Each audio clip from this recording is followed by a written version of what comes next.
प्यारे श्रोताओं, सब बेटी को घर की लक्ष्मी मानते हैं और बड़े लाड प्यार से उसको पाल पोस कर एक दिन पराई कर देते हैं।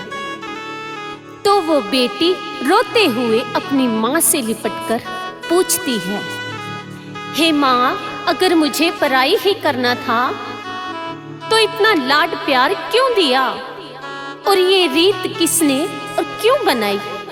और क्या कहती है, सुनिए जरा।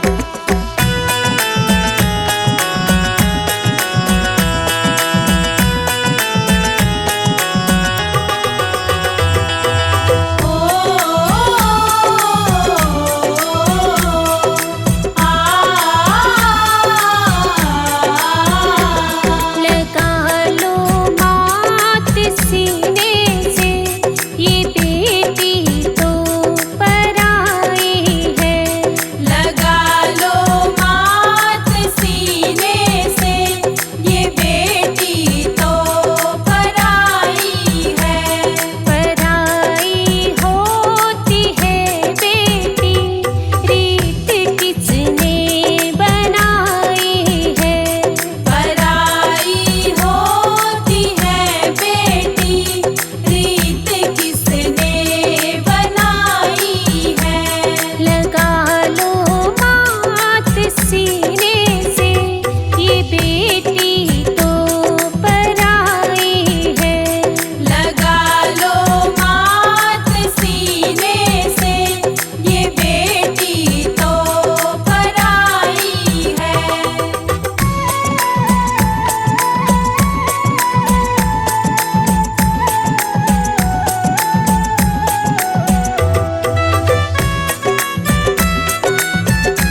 छूटे, बचपन की सखियां छूटे।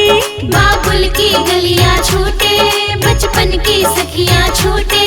पर याद कभी ना छूटे, पर याद कभी ना छूटे।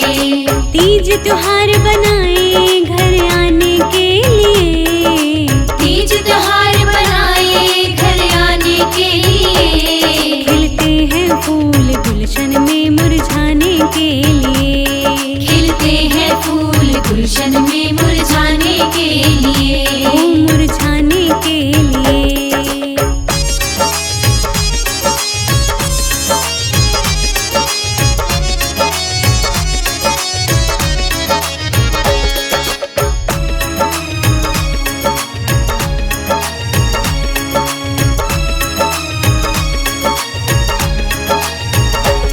जिस घर को कहती अपना, वो होता एक दिन सपना। जिस घर को कहती अपना, वो होता एक दिन सपना। यहाँ निकले वहाँ है छिपना, यहाँ निकले वहाँ है छिपना। दुख होते नहीं किसी को बताने के लिए, दुख होते नहीं किसी को बताने के लिए। खिलते हैं फूल गुलशन में मुरझाने के लिए, खिलते हैं फूल गुलशन में मुरझाने के लिए। ओ मुरझाने के लिए।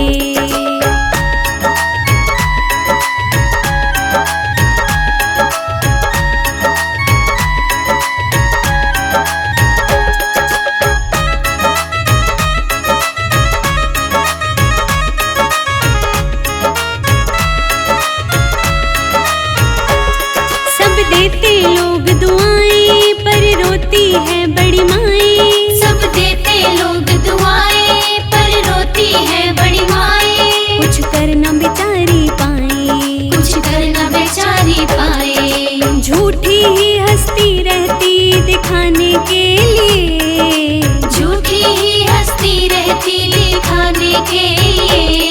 खिलते हैं फूल गुलशन में मुरझाने के लिए, खिलते हैं फूल गुलशन में मुरझाने के लिए। बेटी जन्मी घर पर आए जाने के लिए, बेटी जन्मे घर पर आए जाने के लिए। खिलते हैं फूल गुलशन में मुरझाने के लिए, खिलते हैं फूल गुलशन में मुरझाने के लिए। ओ मुरझाने के लिए।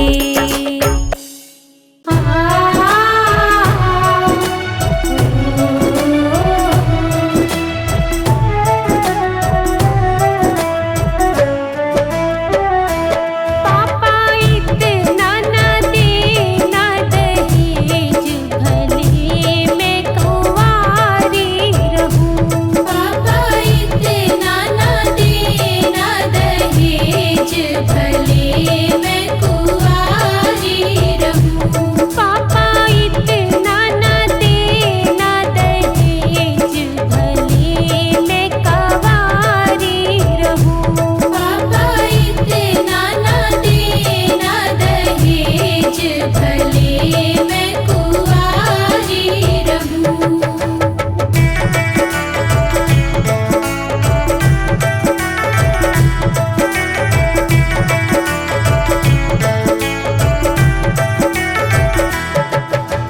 माथे बने के बिंदी सोहे टीका भी सजता साथ। माथे बनी के बिंदी सोहे टीका भी सजता साथ। पापा टीका ना लाना उधार, भले मैं कुंवारी रहूं। पापा इतना ना देना दहेज, भले मैं कुंवारी रहूं।